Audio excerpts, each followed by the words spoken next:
त्रिविध हे कर्म उपायची देणार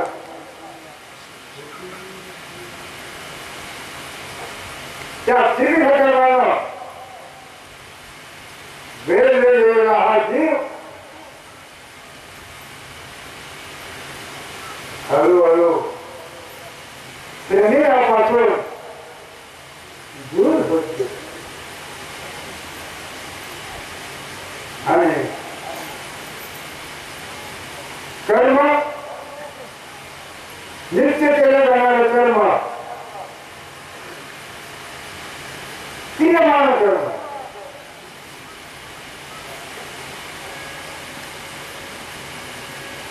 क्रियमान कर्म ज्यावेळेला कालातीत होतं त्यावेळेला ते संचित होत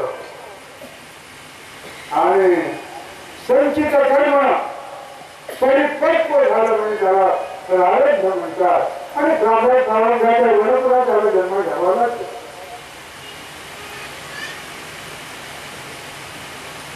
ज्याचे ध्रुव मृत्यू ध्रुव जन्म होतच होत जन्मलेला माणसाला मृत्यू हा आवश्यक कारण जन्म म्हणजे मृत्यूचं बीज आहे ज्याचे मृत्यू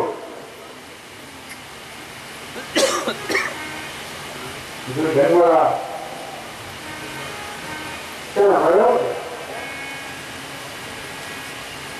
जीवनाचा ध्रुव सत्य जर कोणता असेल तर ते मृत्यू आहे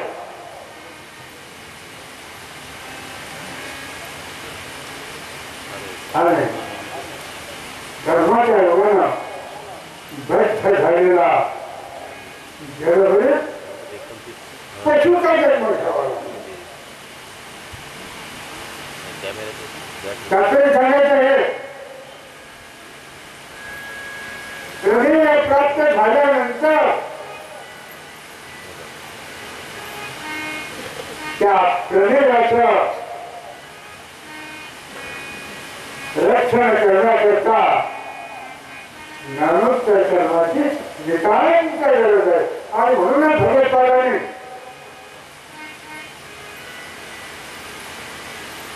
जीवनमुक्त अवस्थेनंतर काय करायचं हे लिंगस्थळाच्या लिंग विषालिंगाच्या माध्यमातून प्रतिपादन केलं तर एकूण मला सांगायचं आजचा माझा विषय जो होता प्रमेय प्राप्ती करता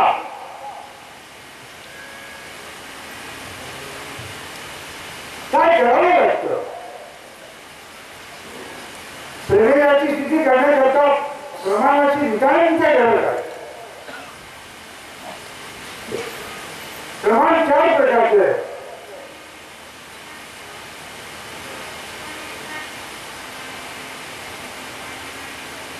प्रत्यक्ष अनुमान उपमान आणि शब्द ही चार प्रमाण आहेत वस्तुसिद्धी करायची असेल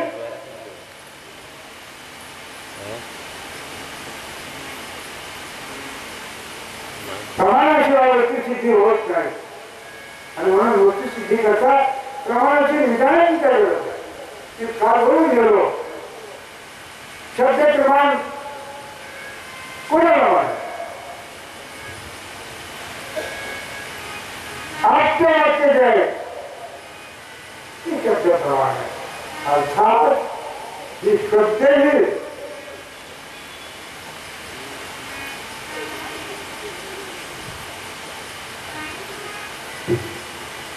विशिष्ट प्रकारचा अर्थ देणारे आत्मा शब्द घडला अर्थाबोध होता या शब्दापासून हा अर्थ जाणून घ्यावा ही अभिनवृत्ती आहे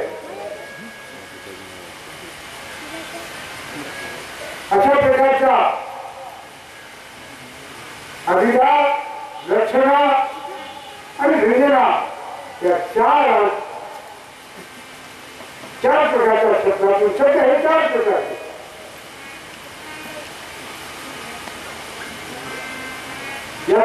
अर्थबोध ज्यावेळेला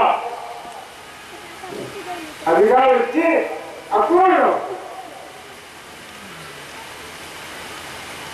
अधिकावृत्तीतून अर्थबोध होत नाही, संशय निर्माण होतो, त्यावेळेला विज्ञानावृत्ती येते.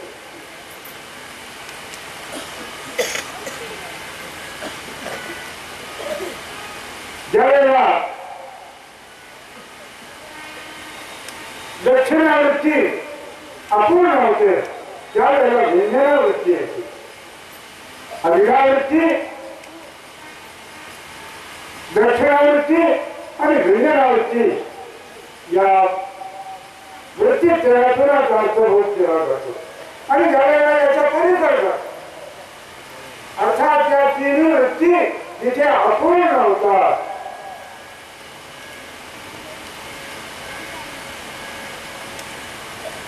तिथे अनुमान येतो.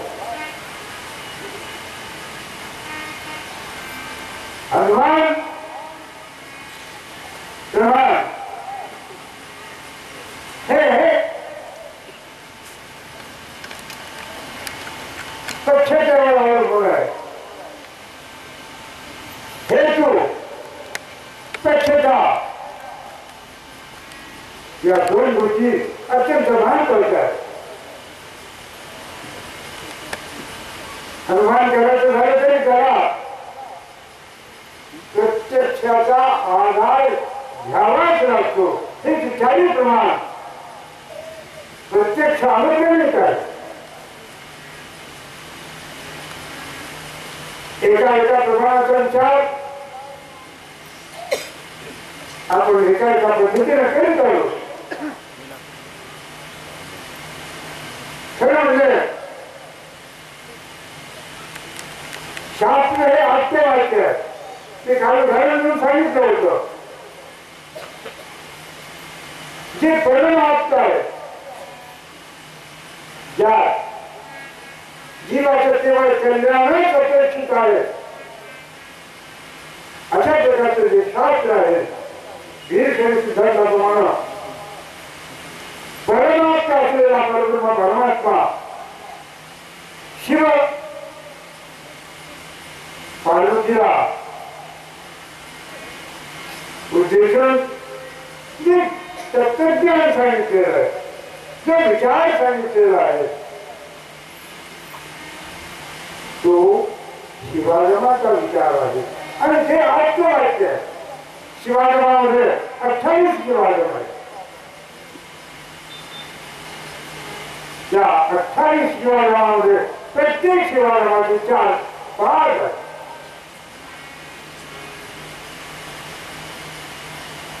मानवी जीवनाच्या कल्याणाकरता भगवंताने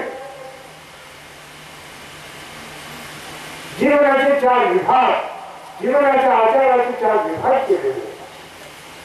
ते पूर्ण केले. आपल्याला अंतिम विभागाकडे जावं लागतं. आणि म्हणून प्रमाण शास्त्राप्रमाणे प्रमेयाची सिद्धी करण्याकरता, लिंगाची लिंग स्वरूपाची सिद्धी करण्याकरता ते शिवागम अत्यंत महत्वाचे प्रमाण असून त्याच्या प्रमाणावर आधारूनच लिंग तत्व आपल्याला सिद्ध करता येतं. लिंग तत्व सिद्ध करीत असताना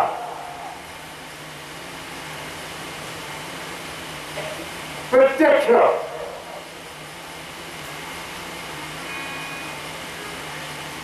शब्द, उपमान आणि अनुमान या 4 प्रमाणाचा आधार घ्यावा लागतो. आज आपण सतत प्रमाणाचा विचार केला. उद्याच्या व्याख्यानातून आपण अनुमान प्रमाणाचा विचार करू. हो शरण तुम्हारा गुरुराया गुरुराया शरण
शास्त्र प्रमाणपत्र विचार दर्शन व शिवकथा ज्ञान यज्ञ सोहळा या नगरीमध्ये जो आयोजित झालेला आहे या आयोजित करण्यासाठी त्यांचा लक्षणीय वाटा आहे अशा कुमारी दुर्गाताई शिवदास ठाकरे कनिष्ठ अभियंता महावितरण नांदेड यांना अशी विनंती करतो की त्यांनी परमपूजनीय गुरुमाऊलींना पुष्पहार अर्पण करून आशीर्वाद घ्यावा.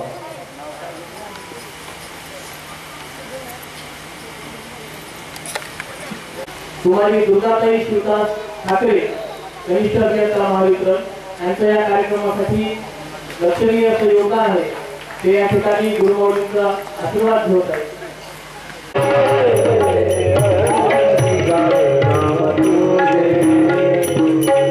आरती करू शंकराला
देवा हर ओम राजाधिराजाय प्रसय्यसाहिने नमो वयं वैश्रवणाय कुर्महे समेका सार्वभौम सार्वायु शांताधा अपराधा पृथ्वी समुद्र पर्यंताया एक राजिति तदपेश श्लोको विहितो मरुत परिवेष्टारो मरुतस्याव संग्रहे आवीक्षितस्य कामप्रिये विश्वे देवा सभासदैति ओम तत्पुरुषाय विद्महे महादेवाय धीमहि तन्नो रुद्र प्रचोदयात् इति मंत्र पुष्पांजली समर्पयामि। भाविको इकडे लक्ष द्या, उठू नका, एक मिनिट। सर्व भाविकांना विनंती आहे, उद्या शिवपार्वतीचा विवाह आहे आणि परवाच्या दिवशी कथेची सांगता आहे आणि सगळ्यांचं लक्ष, मी आप्पांना विनंती करतो, सगळ्या भाविकांचं लक्ष आपल्या चरणाकडे लागलेलं आहे आणि म्हणून म्हणतं की महाराजांचा मुक्काम जिथे आहे तिथे चालले। महाप्रसाद बाहेर सुरू झालेला आहे, सगळ्या भाविकांना नम्र अशी विनंती आहे की आपण महाप्रसाद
शिवकथा ज्ञानयज्ञ सोहळ्याच्या प्रसंगी उपस्थित सर्व भाविकांचे हार्दिक स्वागत। आज या सकाळच्या सत्रासाठी वसुमती नगरीचे नवनिर्वाचित आमदार श्री जयप्रकाशजी मुंद्रा साहेब ते महाराजांचा आशीर्वादाने टाळ्या वाजून त्यांचं स्वागत करावं। भाविक हो, आज आपण त्यांच्यासोबत हिंगोली जिल्हा परिषदेच्या अध्यक्षांचे प्रतिनिधी व या शिवगी नगरीच्या इतिहासामध्ये या सोहळ्याची नोंद केली जाणारी आहे आणि याचं परिपूर्ण श्रेय जर कुणाला असेल तर तुम्हा सर्व भाविकांना आहे। या सर्व कार्यक्रमाचा आधार स्तंभ तुम्ही भाविक मंडळी आहात, खरे असं योगदान दिलेलं आहे अशी आमची यजमान मंडळी या ठिकाणी उपस्थित आहे। आचार्य महाराज यांना पुष्पहार अर्पण करून आशीर्वाद घ्यावा। नाही रे, फोटो निघाले काय? फोटो निघत नाही आहे कॅमेरा लाव